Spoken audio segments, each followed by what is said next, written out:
Bir çoxumuz həyatımızın bir dönəmində qərar verməkdə çətinlik çəkirik. Bugün Dekart kvadratından danışacağam. Hansı ki, Dekart kvadratı bizim qərar vermə prosesimizi olduqca effektiv edir. Burada gördüyünüz kimi 4 əsas hissə var. Bu nə deməkdir? Əgər biz bir qərarı verəriksə, həmin qərar baş verərsə, nə olar? Bu sualı yadınızda saxlamanızı istəyirəm. İkinci olaraq, həmin qərarımızı, yəni həyata keçirtməsək nə olar? Üçüncüsü, həmin qərar həyata keçərsə nə olmaz? Və həmin qərarımızı həyata keçirtməsək nə olmayacaq? Deməli, burada keçərsə nə olmaz və keçməzsə nə olmayacaq? Bu bizə nə kimi fayda verir? Adətən biz qərar verdikdə bir sual üzərində fokuslanırıq. Bu qərar mənə nə verəcək?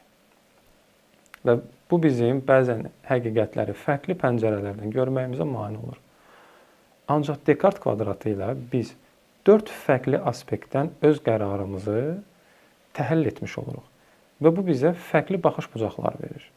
Beləliklə, qərarımızı həm fərqindəlikli şəkildə, həm də daha bilinçli formada vermiş oluruq.